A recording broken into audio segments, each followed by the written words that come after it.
It's November 23rd, 1944. The skies over Belgium are grey, cold, and silent. And then, out of nowhere, a massive B-17 flying fortress, one of those heavy American bombers, starts descending from the clouds. No radio call, no distress signal, just a giant warplane gliding quietly through the fog, like something straight out of a ghost story. Now, soldiers on the ground see it first. They're from the Royal Air Force, stationed near a field outside Corton, Belgium. And they're like, wait, why is this bomber coming in with its landing gear down? They brace themselves, expecting a crash. But no, this plane lands perfectly. Smooth, controlled, like someone's flying it. Only problem? There's no one inside. When the soldiers run up to the aircraft, it's eerily quiet. The engines are still humming, props still spinning. But when they climb aboard, every seat is empty, every parachute missing, every control lever locked in place, like it was being flown by an invisible pilot. And here's where it gets really creepy. The radio is still on. Half-finished coffee cups are sitting by the navigator's table. The safety belts are unbuckled, and one of the crew's jackets is still hanging from the cockpit chair, as if he just stepped out seconds ago. Now, the soldiers are standing there, speechless. They're looking at each other like, what the hell just happened here? Because this isn't just some abandoned wreck. This plane literally just landed itself. And the strangest part? The bomber was perfectly intact. No bullet holes, no engine fire, nothing to suggest it was in trouble. It's like the crew just vanished. But that's not even the weirdest part. Because when investigators check the aircraft log and mission papers, they realize something that makes their blood run cold. This plane was part of a bombing raid that wasn't supposed to be anywhere near Belgium. It was scheduled to hit targets in Germany. So the question becomes, how did this B-17 end up here? Where did the crew go? And how did it manage to land itself flawlessly like it had a ghost at the controls? Yeah. Welcome to the story of the Phantom Fortress, the plane that came home without its men. So investigators start digging. They check the plane's markings. It's a B-17G called the Ghost Ship officially.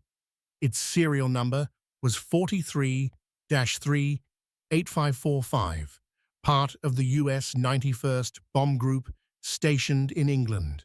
And according to the mission logs, this plane had taken off that morning with a full crew of 10 men. All experienced, all trained for high-altitude bombing runs over Nazi territory. Their target? The industrial city of Merseburg, Germany, a dangerous mission packed with flak cannons and enemy fighters. It was routine by wartime standards until it wasn't, because somewhere over the border, something went wrong. Radio reports say the bomber started lagging behind the squadron. Engines were acting up, maybe fuel trouble, maybe flak damage, it's unclear. Then the tail gunner from another plane radios back, saying, looks like Fortress 38,545 is losing altitude. Moments later, smoke. Not a full-on explosion, just a thin trail, like an engine struggling. The rest of the formation keeps flying. They can't stop mid-mission, and that's the last time anyone sees the Phantom Fortress in the sky. But here's where it gets weird. Normally, if a bomber goes down, someone radios it in. A distress call, an SOS, something. But this plane? Nothing. Total radio silence. It's as if the entire crew vanished mid-air.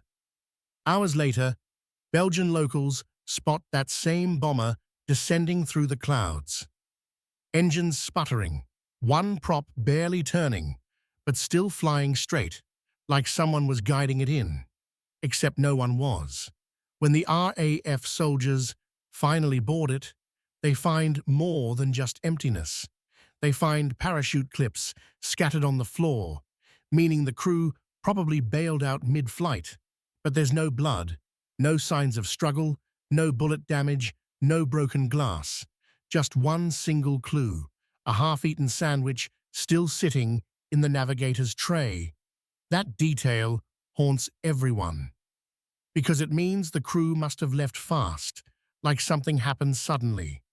The plane's controls are locked in landing position, flaps down, throttle eased, which means someone must have adjusted them before jumping. Someone who knew exactly what they were doing. So, the theory? The pilot tried to stabilize the plane before ordering his men to bail. Maybe he thought it would crash, but instead it just kept flying. Hours. Alone. Until it glided perfectly into that Belgian field. No crash, no crew, no explanation. And when the military tried to track down the men who were supposed to be on board, it got even stranger. Because the reports coming in from the front line didn't match the flight path or even the weather data. It's like the plane had drifted off course into another dimension of coincidence. But one thing's for sure, the Phantom Fortress had flown itself long after its crew had disappeared. And somewhere out there, 10 airmen were missing, and no one knew if they were alive, captured, or already gone. So now, the mystery's all over the base. Reports of a B-17 that landed itself are spreading fast through Allied command. And the US 91st Bomb Group, they can't believe it. Their first thought, no way. There's no such thing as a plane that flies itself. But then they see the photos. The Phantom Fortress, sitting there in Belgium, engines still warm, cockpit empty, and they realize it's their plane. Now, everyone's asking the same thing. Where's the crew? Investigators start combing through the fields around the landing site, searching ditches, forests, even nearby villages, expecting to find parachutes or crash survivors. But for hours, nothing. No footprints, no blood, no signs of anyone ever touching the ground. It's like the men just vanished mid-air. Then, a few days later, a farmer from a small Belgian village walks into an Allied outpost. He's holding a torn piece of flight jacket with an American insignia on it. He says, "I saw them." The men from the sky, apparently, right after the bomber passed overhead, parachutes opened up in the distance. 10 white dots against the grey clouds, like snowflakes drifting down. The crew did bail out after all. The farmer leads soldiers to the spot, and one by one, the truth starts to emerge. The airmen had landed scattered across a wide area, some in forests, some in open fields. A few were picked up by locals and hidden from the Germans, but several others weren't so lucky. They were captured almost immediately. Turns out, when the B-17 started losing power over German territory, the pilot, Lieutenant Harold de Bolt, made a split-second decision. He ordered everyone to jump, setting the plane on autopilot in the final moments. That's why the controls were locked in landing position. De Bolt had done everything he could to keep the fortress stable before bailing out himself. He had no idea the plane would keep flying and land itself perfectly over 200 miles away. Some of the crew were eventually found alive, prisoners of war in German camps. Others vanished completely, their fate uncertain to this day. But here's the crazy part. When Allied engineers examined the Phantom Fortress in Belgium, they found that its fuel tanks were nearly empty, like it shouldn't have even made it that far.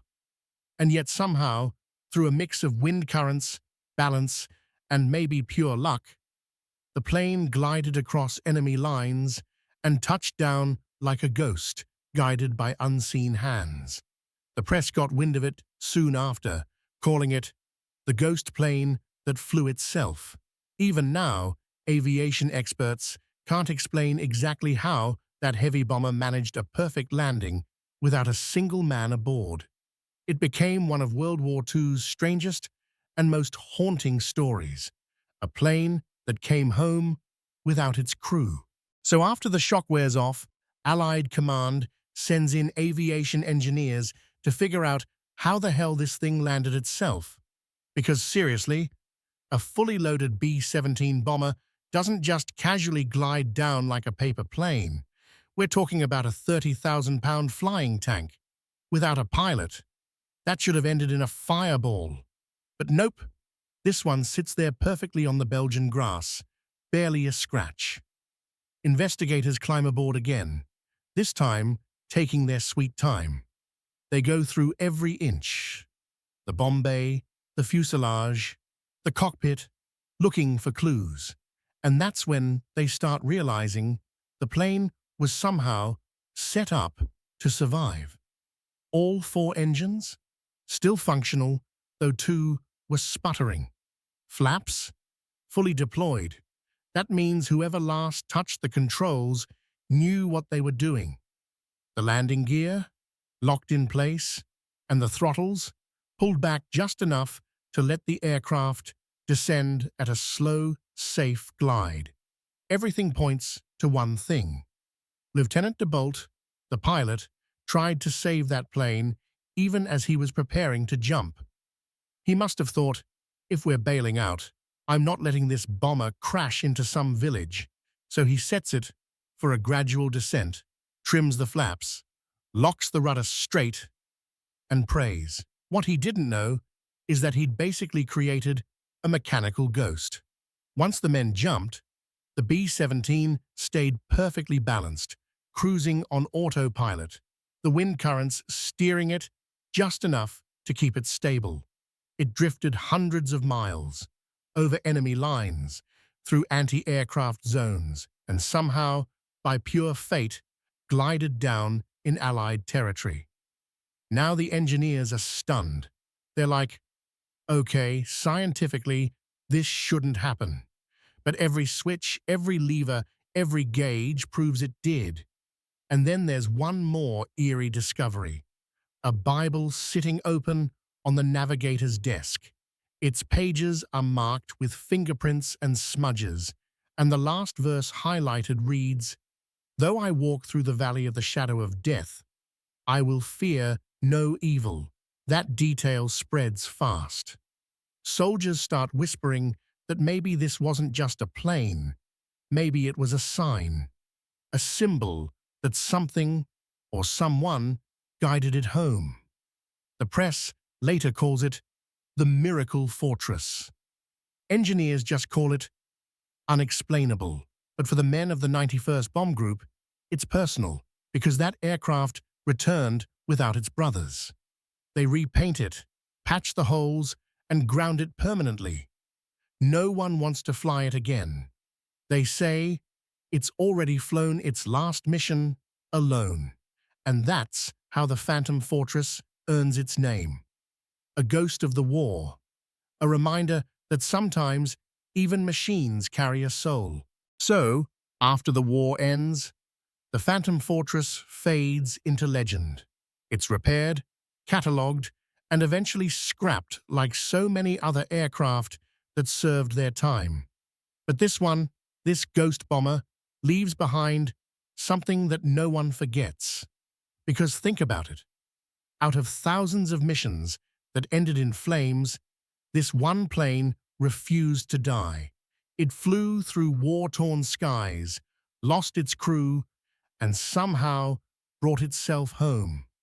No GPS, no pilot, just the will to survive.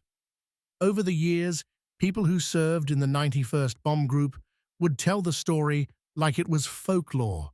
The plane that landed itself, the bomber that didn't need a pilot. Some say it was luck, others divine intervention. And here's the wild part. When aviation historians later tried to replicate the flight path using modern simulators, they found that the odds of that plane gliding safely to land were less than 1 in a million. In every other scenario, it should have stalled, spiraled, or exploded, but it didn't. To this day, no one can explain how the balance held so perfectly, how gravity, wind, and metal worked in harmony long enough to perform a landing that even an ace pilot would struggle to pull off.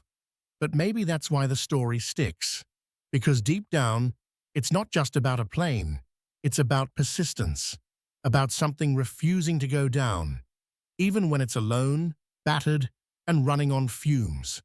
The Belgian locals who saw it land never forgot it. They called it the Flying Ghost. And for the airmen who made it home from that war, the Phantom Fortress became a kind of symbol that even in chaos, some things still find their way back. So yeah, maybe it's just a mechanical miracle. Or maybe, just maybe, it's a story about what can happen when you've got purpose built into your bones. The war ended. The crew scattered. The plane vanished into history. But the legend? It kept flying. That's the legacy of the Phantom Fortress, the ghost plane that refused to crash.